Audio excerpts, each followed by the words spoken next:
पुंडलीकवरदा हरिविठ्ठल श्री ज्ञानदेव तुकाराम सद्गुरु समर्थ त्र्यंबकानंद महाराज की जय। माऊली ज्ञानेश्वर महाराज की जय। जगद्गुरु तुकाराम महाराज की जय। श्री गुरुदेव दत्त। नान्यं गुणेभ्यः कर्तारं यदा द्रष्टानुपश्यति गुणेभ्यश्च परं वेत्ति मद्भावं सोऽधिगच्छति। हा 14व्या अध्यायातील 19वा श्लोक आहे। जसा द्रष्टा पुरुष गुणावाचून करता नाही असे जाणतो आणि गुणा वेगळा हा आत्मा आहे हेही त्याच्या ठिकाणी काय होतं, ज्ञात होतं, समजलं जातं, तेव्हा गुणातीत होऊन ह्या स्वरूपाशी एकरूप तो होत असतो। परी हे बाहणी असो तरी आन न दिसो परीसे ते सांगत असो मागील गोष्टी। आता जो काही विषय मांडायचा आहे त्याचं जे बोलणं आहे हे काही वेगळं आहे असं नाही, चालू विषयाचाच सगळं असलेला पुढचा भाग आहे। त्याला ते सांगतात की तरी आन न दिसो, हे काही वेगळं आहे असं समजू नको। मी बोलतोय ते सुसूत्रताच आहे, माझं बोलणं दुसरीकडे कुठे गेलं नाही। परीसे ते सांगत असो मागील गोटी। आता जे काही आपण ऐकत आलो होतो त्याप्रमाणे आत्तापर्यंत गुण आणि गुणवृत्ती कशी असते याचा विषय आपण केला। आता काय आहे की आता त्याच विषयाला धरून सगळ्या गोष्टी पुढं मांडायच्या आहेत। तरी ऐसे निज निजे सामर्थ्ये तिन्ही साजे सहजे होती देह व्याजे गुणची हे। आत्तापर्यंत आपण जे 3 गुण पाहिले, सत्व रज तम, हे कुठं तर देहाच्याच संबंधातून होतात, देहाच्याच ठिकाणी अंतःकरणात निर्माण होतात। आणि प्रत्येक गुणाचं सामर्थ्य काय आहे, तिन्ही गुणातून जो गुण अंतःकरणाच्या ठिकाणी आपलं वर्चस्व करून येत असतो तेव्हा त्याचं सामर्थ्य असतं। मग सत्वगुण असेल तर काय लक्षण असेल, रजगुण असेल तर काय लक्षण असेल, तमगुण असेल तर काय लक्षण असेल, असा विषय आपला झालाच। पण देहाशिवाय गुण कुठं राहतील का? देह पाहिजेच, देहाच्या संबंधातूनच गुण आहेत। आणि जसा देह आहे, देह म्हणलं की अंतःकरण आहे, मग त्यात त्रिगुण आहेत आणि त्रिगुणाप्रमाणे सगळं कार्य आहे। इंधनाचे नि आकारे अग्नी जैसा अवतरे का अंगवे तरुवरे भूमी रसू। आता त्याला उदाहरण दिलं की विस्तव हा कधी त्याचं स्वतःचं रूप आहे असं नाही ना। मग जो काही त्याच्या पुढं टाकलेलं इंधन आहे, म्हणजे जे लाकडं टाकली त्या लाकडाचाच असा एखादं लाकूड सरळ सोट असेल तर त्याला पेटलं म्हणजे ते सगळं त्याचा विस्तूसुद्धा तसाच दिसेल, आणि जर वाकडं तिकडं असेल तर तसा दिसेल। विस्तवाचा आकार किंवा अग्नीचा आकार तसा नाही, त्या लाकडाचा आकार तसा आहे, इंधनाचा आकार तसा आहे। त्यामुळं एकदा पेट घेतला की पेटलेलं सगळं असलेलं ते इंधन किंवा ते लाकूड तसा अग्नी आपल्याला काय दिसून येतं। किंवा जे काही असेल कुठं जमिनीतलं पाणी, जमिनीतला अन्नरस तो आहे चांगला, हे कशावर दिसतं तर वर असलेल्या पिकावर। पिकाचं जे काही असेल स्वरूप आणि टवटवी असली तर ह्या जमिनीत चांगल्या प्रकारचं पाणी आहे आणि त्यात अन्नद्रव्ये चांगली आहेत म्हणून तर वरचं पीक चांगलं दिसतंय। नाना दहियाचे निमिसे परिणामे दूधची जैसे का मूर्त होय ऊसे गोडी जेवी। तसंच दही पाहिलं आपण, दही म्हणजे काय, दूधच झालंय दही, दुधाचाच परिणाम दही आहे। आणि दुसरी गोष्ट गोडी म्हणून काय असं नाही. मग गोडी कुठे आहे? तर गोडी ऊसात आहे. ऊसाला आपण घेतलं की गोडी आलीच त्यात. ऊसाच्या पाहण्यानं आपल्याला गोडी त्यात दिसून येते. दह्याच्या पाहण्याने ह्यात दूध होतं हेही कळतं. तसं वरचं आपण पाहिलं की इंधनाच्या आकारानं अग्नी आहे हे कळालं. आणखीन काय आहे की पिकाचा डोल पाहिल्यानंतर काय त्याच्यामध्ये जे काही लवलव करतं आहे वरचं पीक ते स्पष्ट दिसतं. तैसे हे शांत करणं देहीची होती त्रिगुण म्हणून बंधा कारण घडे कीर. आता हे 2 उदाहरणं दिल्यावर महत्त्वाचं काय सांगायचं होतं ते झालं. म्हणून तैसे हे शांत करणं, आपलं जे अंतःकरण आहे तसं कशासारखं होतं. तिथं जे काय असणारे त्रिगुण आहेत त्या त्रिगुणाचा जो काही धर्म आहे ज्या त्या गुणाचा त्याप्रमाणे तो आपल्या बंधाला कारण होतो. कारण अंतःकरणातून पुढं वाहत असलेलं ज्ञान बुद्धी मन इंद्रियेद्वारा देहातून बाहेर कार्याला येतं. पण जेव्हा बाहेर येतं तेव्हा अंतःकरणात जसा गुण असेल तसंच बाहेर येतं. आपण काल पाहिलं का नाही की दिवा चांगला आहे पण दिव्याला काच रंगीत जर घातली तर बाहेरचा प्रकाश कसा असेल? तर त्या रंगीत काचेसारखा. मग काच रंगीत आहे प्रकाश रंगीत नाही. कारण ही रंगीत काच काढून टाकली तर पुन्हा आहे तसाच प्रकाश दिसेल की.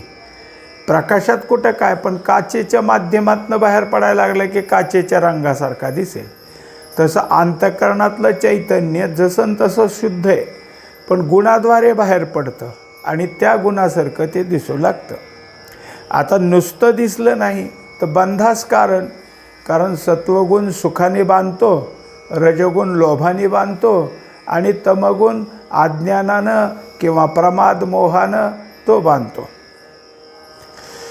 परी चोज हे धनुर्धरा जे एवढा हा गुंफिरा मोक्षाचा संसारा उना नोहे. एकंदरीत काय आहे, कुणी मनुष्य झाला तर त्या गुणानं बद्ध असतो. आपण काय करतो, एखादा सात्विक मनुष्य असला तर सहजच म्हणतो हा मनुष्य चांगला आहे. ह्याच्या ठिकाणी काय आहे की काही नाही, लोकाला मदत करायचं किंवा सहज चांगलं बोलायचं चांगलं वागायचं ह्याला कळतं. दुसरा जाओ त्याच्याजवळ सुद्धा जाऊ नका, काय मागल आणि काय आपल्याकडून घेईल काही सांगता येत नाही. आणि तिसरा तर कधी उचकटल किंवा कधी काय कोणाला तरी आदवातवादा बोलल काही हे कसं झालं.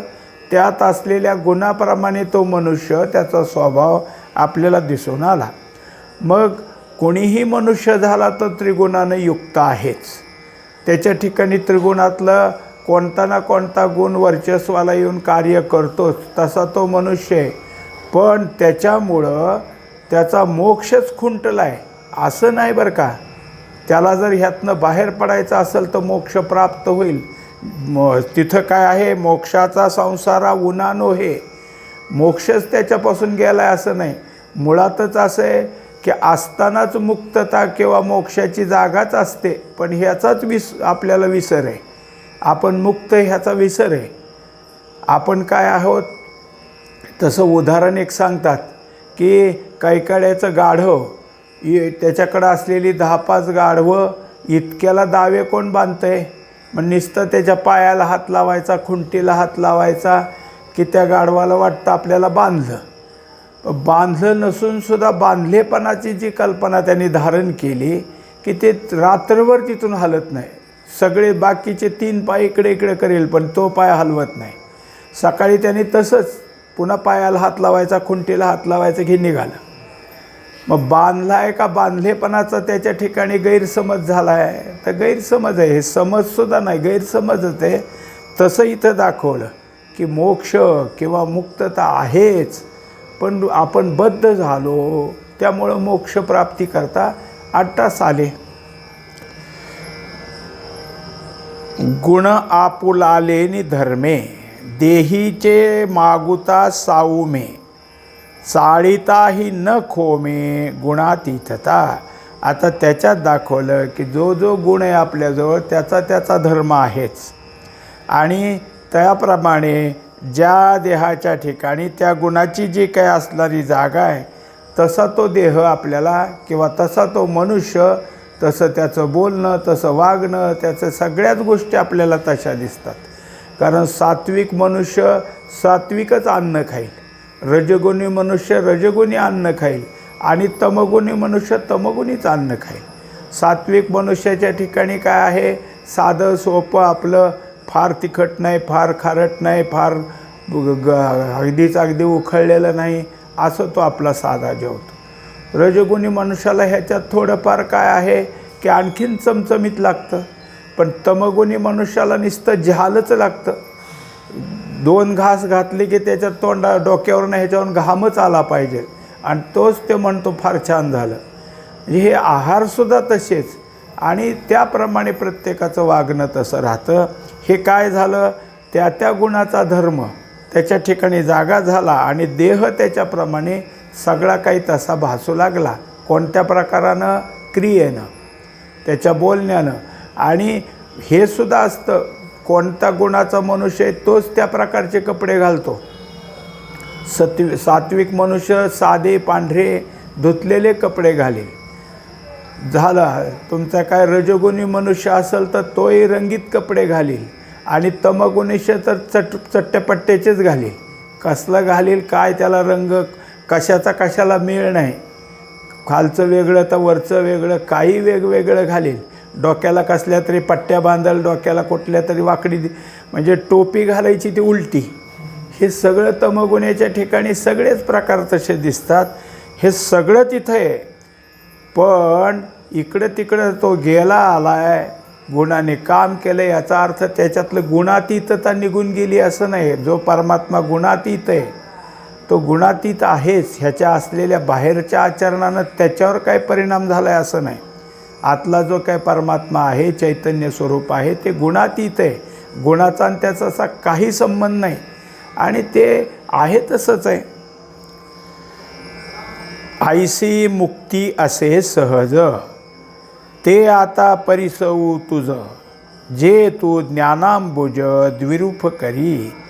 आता त्याच्यामुळं एक स्पष्ट झाले की मुक्तता आहेच, पण ही मुक्तता जाऊन तिथं जी बद्धता आलेली आहे ती बद्धता प्राप्त करून आहे ती आहे, तिचाच आपण गुंतलेलो आहोत. त्यातनं जर निघायचं असेल तर काय करावं लागेल, मग जसं कमळ आहे आणि त्या कमळातला मकरंद घेण्याकरता भुंगा त्यात जातो आणि त्यातला मकरंद घेतो. या चालू ओवीमध्ये द्विरोफ्यू हे जे काय म्हणलं म्हणजे भुंगा,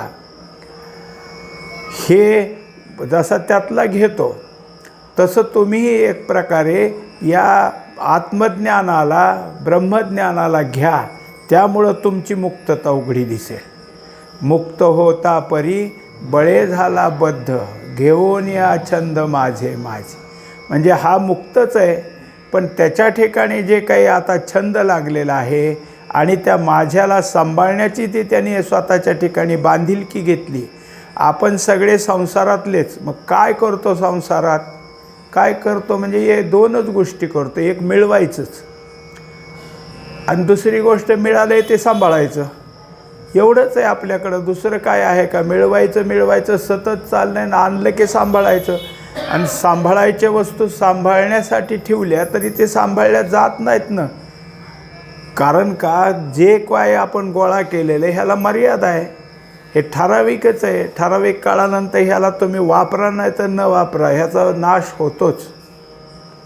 कारण हे माईक आहे. जे माईक आहे ते ठराविक काळानंतर नष्ट होतं. एखादी काय आपल्या घरात भांडी असतात, आपल्या घरामध्ये उंच प्रकारचे म्हणजे पैठणी, शालू वगैरे कपडे असतात.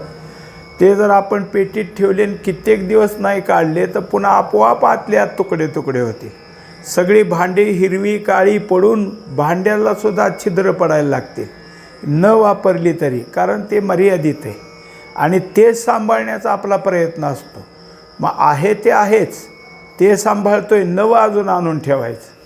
हे सतत चाललेलं त्याचं नाव संसार. आता याच्यातून बाहेर निघण्याकरता सगळ्यात महत्त्वाचं काय गरज आहे तर ज्ञानाची गरज आहे. मग आता ज्ञान कशाचं? वास्तविक पाहता आपण समजतो आत्मज्ञान, ब्रह्मज्ञान, आत्मा जाणण्याचं ज्ञान, ब्रह्म जाणण्याचं ज्ञान. पण इथं आता या ओवीत माऊलींनी सांगितलं मुक्त ह्याचं ज्ञान. तू मुक्त आहेस ह्याचंच ज्ञान कर. तुझं मुक्तता तुझ्या ज्ञानाने तुला कळली की आत्मा आहेच की जवळ. कारण तो कुठं गेलेला नाही, आहे तोच आहे त्यालाच आम्ही नाही असं समजतोय आणि हुडकतोय. मग त्यापेक्षा आपण मुक्त हे जर शोधून काढलं तर मग आत्मा सापडल्यासारखंच झालेला आहे. आणि गुणी गुणाजोगे चैतन्य नो हे मागे, बोलिलो ते खागे तेवीची हे. एकंदरीत हे सगळं जे आहे त्या कोणत्याही गुणानं आत्म्याच्या ठिकाणी, चैतन्याच्या ठिकाणी काही होत नाही. होतो तो व्यवहार प्रकृतीजन्य किंवा देहात असलेल्या गुणातून. मागं 13व्या अध्यायात आपल्याला विषय होऊन गेला आहे. त्याच्यामध्ये एक असं की जो निखळपणे येणे, पुरुषाते यया जाणे, त्याच्या पुढं दिलं त्याने की आणि गुणाचे निकरणे ते प्रकृतीचे. मग हे सगळं गुण आणि प्रकृती यांचा संबंध आहे. आतला जो पुरुष आहे तो निखळ आहे, स्वच्छ आहे. हेच आता दाखवलं की गुणी गुणाजोगे, जे काही गुण आहेत त्या गुणाजोगे होतं, पण चैतन्याच्या ठिकाणी काही नाही. एवढंच आहे की ह्या गुणाला जर स्वतःचा काही दाखवायचा असेल तर चैतन्याची सत्ता लागते ना. झोपलेल्या मनुष्याला तुम्ही विचारा बरं, दुसऱ्याला आता हा झोपलेला गाढ झोपलेला मनुष्य आहे आणि एकमेकांना प्रश्न उत्तरं चालू केली. त्याने शेजारच्याला विचारलं, हे सात्विक आहे का राजसी सांग बरं. ते म्हणलं ह्याला जागं कर मग सांगतो. कारण झोपलेल्याला कोणता गुण आहे कसं कळायचं. म्हणजेच चैतन्याचा आविष्कार झाला की गुणाचा आविष्कार होतो. तेव्हा चैतन्याच्या ठिकाणी काही नाही, चैतन्य आहे ते शुद्धच आहे. तरी पार्था जई ऐसे पोधलेनी जीवे दिसे, स्वप्न का जैसे चेईलेनी. एकंदरीत आपण मुक्त आहोत, आपल्याजवळचा आत्मा शुद्ध आहे, आत्म्याची सत्ता आहे. सगळं कळण्याकरता जे ज्ञान प्राप्त करून घ्यायचं असतं ह्याचंच नाव बोध. बोध कुठून मिळतो? तो बोध श्रीगुरूद्वाराच मिळत असतो. आणि बोधप्राप्ती झाली म्हणजे सगळं काही झालं असं नाही. तर बोध नेहमी जागा राहावा लागतो, बोध नेहमी शुद्ध राहावा लागतो. बोधाला नेहमी आपल्या ठिकाणी काय आहे स्मरणात यावं लागतो. म्हणून नुसतं प्राप्त झालं किंवा श्रीगुरूचीन तुमचा संबंध आला एवढं नाही. बोधाचं नित्य असं जर काय असेल तर होत राहणं हे गरजेचं आहे. एरवी काय आहे, बोधप्राप्ती झाली आणि पुन्हा कधीच भेट झाली नाही तर त्याच्यावर परत आवरण येईल. असूनही बोध काय आहे की पुन्हा तुम्हाला आवरणामुळं कळणार नाही. मग हा बोध त्याच्याजवळ एवढा झाला की त्याला उदाहरण दिलं की स्वप्न काय असेल ते असेल, कोणाला काही पडतं. एखादा मनुष्य संन्याशी, तो आता संन्यास धर्म घेऊन बाहेर संन्याशासारखा वागतो, पण तो झोपला आणि त्याला स्वप्न पडलं, त्याने केलं लग्न. आता कोणी लग्न केलं? स्वप्नातल्या संन्याशाने. आता ते तर स्वप्नात संन्याशी कुठे आहे? त्यांनी लग्न केले, लग्नातला संसार मांडून त्याचा सगळा थाट झाला आहे, मुलगासुद्धा झाला त्याला, आणि मग जागा झाला. कुठलं लग्न, काय काय सगळं झालं. मग तसा स्वप्नात काही का असेना, पण जागा झाल्यावर काही आहे का? काही नाही. तसा हा बोध तुमचा जागा झाला. बोधावर तुम्ही जर राहत असाल तर तुम्हाला ह्या गुणाचं भयच नाही. हे गुण तुम्हाला काही करणार नाहीत. कारण तुमची संगती कोणाशी आहे? बोधामुळं चैतन्याची संगती, आत्म्याशी. तेव्हा वरच्या व्यवहाराचं काय? वरच्या व्यवहाराचा, त्या गुणाच्या व्यवहाराचा कुठेही काही संबंध येत नाही. ना तरी आपण जळी बिंबलो तिरोनी निहाळी, चळन होता कल्लोळी अनेकदा. आता त्याला उदाहरण दिलं की काय आहे की जसा एखादा मनुष्य आहे आणि वाहतं पाणी, वाहत्या पाण्याच्या शेजारी उभा राहिला आहे.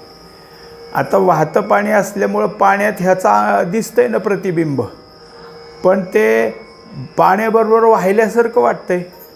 त्याचं सगळं जे काही त्यात चित्र दिसतंय ते वाहतं आहे.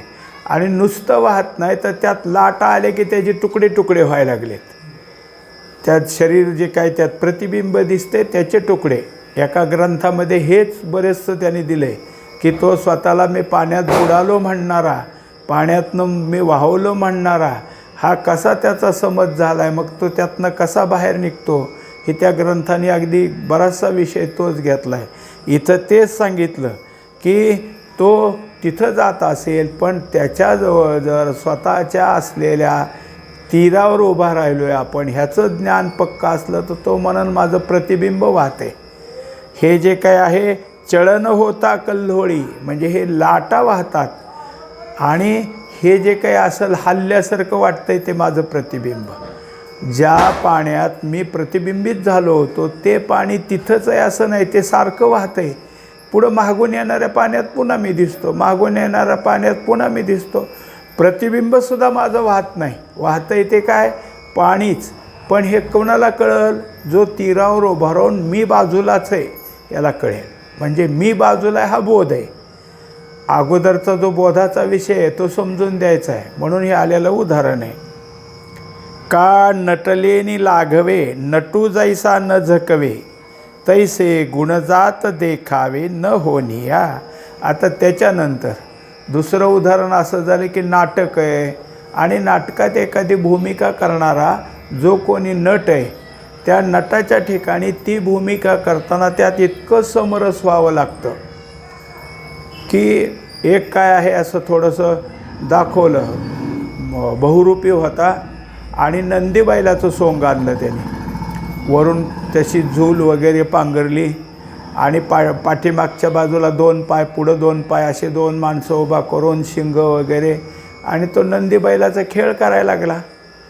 एक मुलगा चाणाक्ष होता, त्याने जाणून बुजून काय केलं, एक खडा बारकसा घेतला आणि त्याला खडा मारला. त्याचे कुठं मारला? त्याच्या अंगावर मारला की जिथं तो खडा लागला तिथलं बरोबर त्यांनी थरथरून दाखवलं. म्हणजे बैलाला जर असा बारीक धक्का लागला तर शरीर तेवढीच कातडी कशी थरथरती. मग म्हणला याने खरं सोंग आणलंय. इतकं सगळं झालं, असं सोंग जरी दिसत असलं तरी ते सोंगच आहे ना. ते काय खरा मनुष्य का? खरा आहे तो आहेच, पण त्या सोंगाचं ते काय जे आहे ते सोंग आहे हे ज्याच्या लक्षात असतं, जो नट आपण घेत असलेलं हे सोंग आहे आणि सोंगाप्रमाणे आपण त्याच्यामध्ये रंगलेलो आहोत, आपण मात्र वेगळे आहेत, हे ज्याला समजतं तो हे सगळं करतो. मग त्याच्यामध्ये रडल, हसल, कोणाचा तरी मार खाईल, कोणाला तरी मार देईल आणि त्यानंतर काही नाही.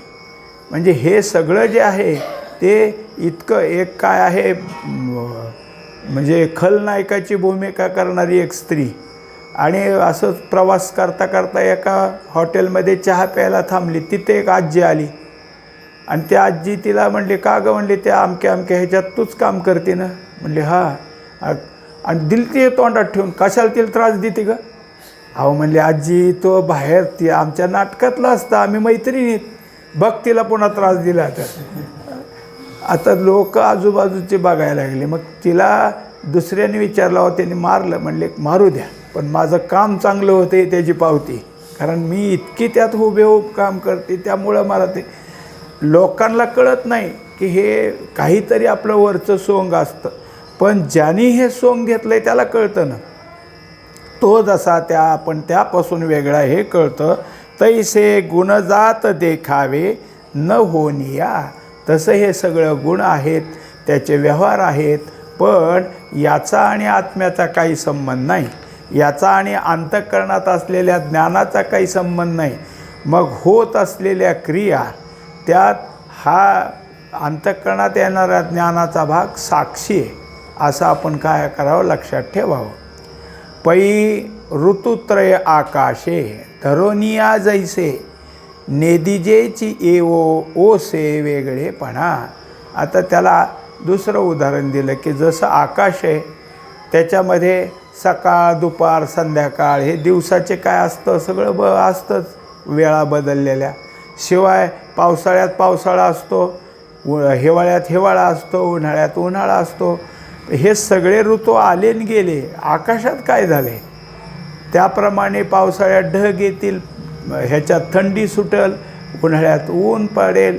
आकाश आपलं असतं ते स्वच्छ तसंच असतं. नेदिजेची एवो ओसे ओगळेपणा वेगळेपणा, तेव्हा त्याच्या वेगळेपणापासून ते जे काही आहे त्यात कधी मिसळलं नाही, ते आहे ते वेगळंच आहे. तैसे गुणी गुणा परवते, जे आपणपे असे ऐते, तिये अहम भैसे अहंते मुळिकेचे. आता याप्रमाणे एकदा का त्या गुणाच्या मागे जे काही असणारं परमात्म तत्त्व हे ज्याला कळतं आणि त्या परमात्म तत्वाशीच जो काय आहे लक्ष देतो, जे आपणपे असे ऐते, मी आपणपे म्हणजे आत्मा, मी आत्मा असणारा इथला स्वयंभू आहे, मला काय कोणी तयार केलेलं नाही, मी आहे, हे गुण वगैरे हे नंतरचेत, असं ज्याच्याजवळ असतं तो आता ह्या गुणानं अहम गहत होता, किंवा मी सत्वगुणी, मी रजगुणी, मी तमगुणी, असा जो त्याचा अहंकार होता, तो अहंकार कुठं बसला? या आपण पेजवळ. म्हणजे मी कोण आहे तर मी आत्मा आहे, मी कोण आहे, मी ब्रह्म आहे, हे त्याचं तयार झालं. आता तो अहंकार गुणाचा संपला आणि कुठं आला? त्याच्या असलेल्या आत्मतत्वाशी एकरूप झाला. तै तेथोनी मग पाहता, म्हणे साक्षी मी अकर्ता, हे गुणची क्रिया जाता नियोजना. आता त्याच्या ठिकाणी परिपूर्ण बोध झाल्यामुळं मी अकर्ताय, काही करत असलो तर ते गुण करतात, माझा काही संबंध नाही, असा तो झाला अकर्ता. आणि होत असलेल्या क्रियेतसुद्धा माझा संबंध नाही, हे त्याच्या ठिकाणचं साक्षीपणाचं जे काही असेल ते ज्ञान आहे. सत्व रजतमाचा भेदी पसरू कर्माचा, होत असे तो गुणाचा विकारो. हा एकंदरीत या त्रिगुणापासूनच हे अनेक प्रकारची कर्म होतात आणि कर्माचा पसारा सगळीकडे पसरलेला असतो.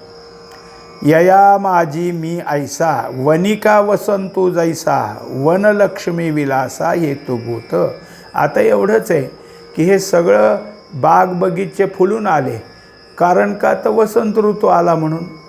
तसं हे सगळं जे काय आहे गुणाचा खेळ, आत्मतत्व तिथं आहे म्हणून.